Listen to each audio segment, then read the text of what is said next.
we are going to navigate a situation that everyone, no matter who they are, has faced at some point in their life. It is the stinging, confusing, and often painful moment when someone insults you. It might be a subtle dig from a colleague, a rude comment from a stranger online, or a harsh word from a family member. It leaves us asking, why?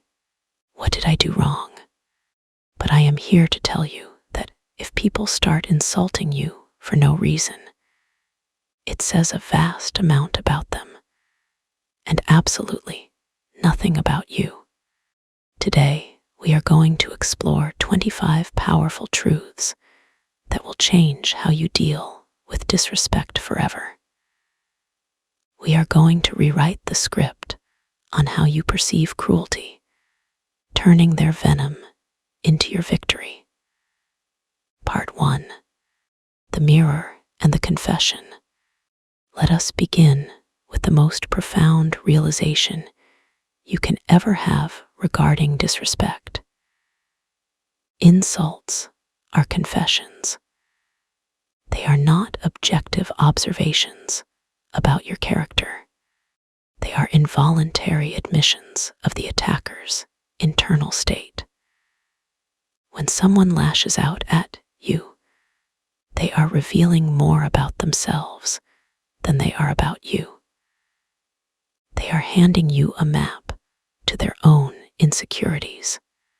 Imagine a projector in a dark movie theater. You are the screen. The person insulting you is the projector. The image they are projecting, the ugliness, the criticism, the hate, is coming from inside the machine, not from the screen. You are just the surface where their pain is becoming visible. Psychology tells us that projection is real. People often see in you what they hate in themselves, or they see in you what they wish they could be, but feel they cannot achieve. When they call you arrogant, they might be wrestling with their own feelings of inferiority. When they call you selfish, they might be projecting their own unfulfilled need for care. Understanding this is the first step to freedom. You stop taking it personally because you realize you are just a mirror for their unresolved trauma. Strong minds discuss ideas. Weak minds discuss people. This is a fundamental truth of human evolution. When a person insults you without reason, it is because they have run out of logic. They have hit the ceiling of their emotional intelligence. They cannot meet you on the level of rational debate or empathetic connection, so they drop to the lowest common denominator, the personal attack. It is a sign of intellectual and emotional bankruptcy. Think of an insult as a reflection of their own pain projected onto you. Happy people do not go around destroying others. People who are fulfilled, who love themselves, and who are at peace do not have the urge to tear others down. If someone is throwing mud at you, it is because they are standing in mud. They are unhappy, and misery, as the old saying goes, loves company. But you do not have to accept the invitation to their pity party. Part 2. The art of non-reaction. This brings us to the strategy of engagement, or rather, the strategy of non-engagement. There is a saying I want you to remember: do not wrestle with pigs. You both get dirty, and the pig likes it. This metaphor is vivid for a reason. When you engage with a person who is committed to misunderstanding you, When you argue back with someone who is throwing insults, you are climbing down into the mud with them. You are lowering your vibration to match theirs. You get dirty. You lose your peace. And the pig, the toxic instigator, enjoys it because they have succeeded in dragging you down to a level where they feel comfortable. Your peace is more valuable than their provocation. Let me repeat that because it is vital. Your peace is a currency. It is expensive. It is precious. Why would you spend it on someone who cannot afford your attention? When you stay calm, you take away their power. They want a reaction. That is their fuel. They are looking for validation that they exist, that they matter, even if that validation comes in the form of your anger. Don't give them what they want. Ignore them so hard they start doubting their existence in your life. This is not about being cruel. It is about being efficient with your energy. Silence is the best response to a fool. Silence is not weakness. It is a void. When you respond with silence, you are holding up a mirror, forcing them to hear the echo of their own nastiness. It is uncomfortable for them. They want the noise of a fight to drown out their own inner critic. When you deny them the fight, they are left alone with their thoughts. Part 3. Control and insecurity. Why do they do it? Why the insults? Psychology says people who constantly insult others are masking insecurity. It is a defense mechanism. They feel small, so they try to make you look smaller to create the illusion of height for themselves. It is a tragic way to live, constantly trying to stand on the debris of others to feel tall. People insult you when they cannot control you. This is a huge realization. When you are independent, when you are happy, when you are succeeding on your own terms, you become a threat to their sense of order. They cannot control your narrative, so they try to control how others see you by labeling you. They try to put you in a box with their words because a free spirit terrifies them. Never argue with someone committed to misunderstanding you. You could present them with charts, graphs, and heartfelt letters, and it would not matter because they are not listening to understand. They are listening to reply and attack. Their words are a reflection of their character, not yours. If you squeeze an orange, orange juice comes out. If you squeeze a person with pressure, what is inside comes out. If anger and insults come out, that is what they are filled with. It is not your fault. Part 4. Boundaries and self-respect. So, how do we handle this practically? We must respect ourselves enough to walk away from disrespect. This is non-negotiable. What you allow will continue. If you stay and listen to the insults, you are implicitly teaching them that this behavior is acceptable currency in your relationship. You must set boundaries. A boundary is not a wall. It is a gate. You get to decide what comes in and what stays out. Not every opinion deserves your attention. Just because someone speaks does not mean you have to listen. Just because someone throws a gift at your feet does not mean you have to pick it up. If someone offers you a gift of poison and you refuse to take it, To whom does the gift belong? It belongs to them. Let them keep their poison. Don't take criticism from someone you wouldn't take advice from. This is a brilliant filter for your life. Look at the person insulting you. Are they living a life you admire? Are they kind? Are they happy? If the answer is no, then their opinion of you is irrelevant. Why would you value the judgment of someone who has not figured out how to be happy themselves? Those who insult you now may secretly admire what they can't be. This is the shadow side of admiration.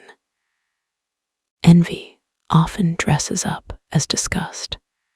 They see your light, your courage, your ability to be yourself, and it reminds them of the parts of themselves they have suppressed. Instead of being inspired, they become resentful. They attack the very thing they wish they possessed. When you realize this, it becomes easier to feel compassion rather than anger. You are looking at a person who is frustrated with their own limitations. Part 5. The ultimate victory. Finally, we arrive at the definition of winning. Revenge isn't silence, and it certainly isn't fighting back. Success is protecting your peace like it is your greatest treasure. When you can stand in the middle of a storm of insults and remain dry because you are sheltered by your own self-worth, that is victory. When you rise above it, you show true strength. It takes zero effort to yell back. It takes zero effort to be nasty. Gravity pulls us down to that level easily, but to fly, to rise, that takes strength. That takes muscle. That takes character. Insults fade, but self-respect lasts forever. The words they say will eventually disappear into the ether. But the feeling of dignity you get from holding your head high, from not compromising your values, from not letting them turn you into something you are not, that lasts a lifetime. Remember, your response defines you. Their insult defines them. You are the author of your own story.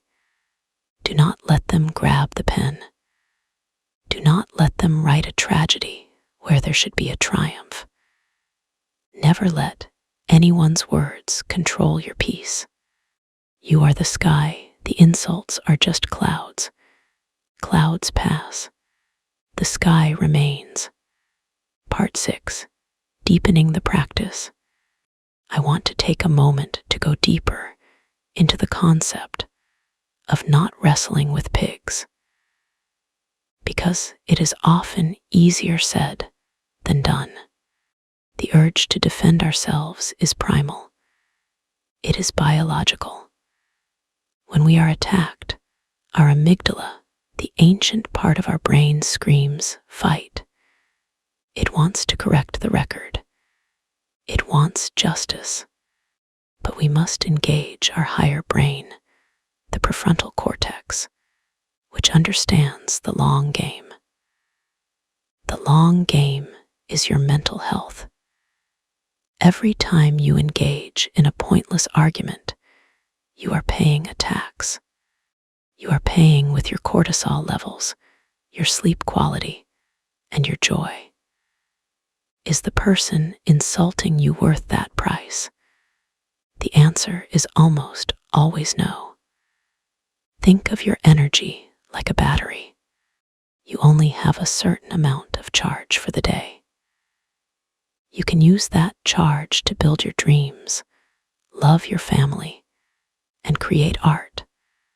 Or you can use it to refute the lies of a stranger or a toxic acquaintance.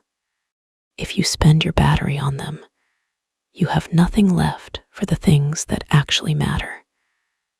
This is why silence is so powerful. It is an act of conservation. It is saying, I value my purpose too much to be distracted by your noise. It is the ultimate power move. It signals that you are operating on a frequency they cannot reach.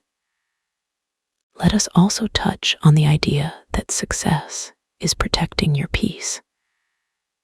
In our culture, we often think success is money or fame or having the last word. But if you have all the money in the world and your mind is a chaotic war zone because you care too much about what others think, you are not successful. You are a prisoner. True freedom is walking past the barking dog without barking back.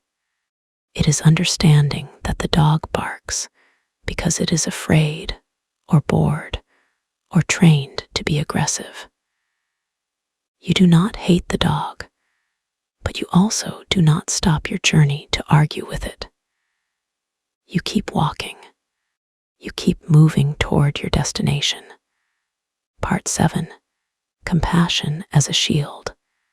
There is another layer to this, one that requires great emotional maturity. It is the ability to look at the person insulting you and feel a sudden wave of pity. When you understand that happy people do not insult others, you realize that the person attacking you is likely suffering. They are likely fighting a hard battle you know nothing about. This does not mean you have to be their therapist or their doormat. You still set boundaries. But this perspective shifts your internal reaction from how dare they to that must be painful to carry. When you see their insult as a symptom of their pain, it loses its sting. It becomes objective data. Oh, look, they are hurting, and they are lashing out. It stops being about you entirely.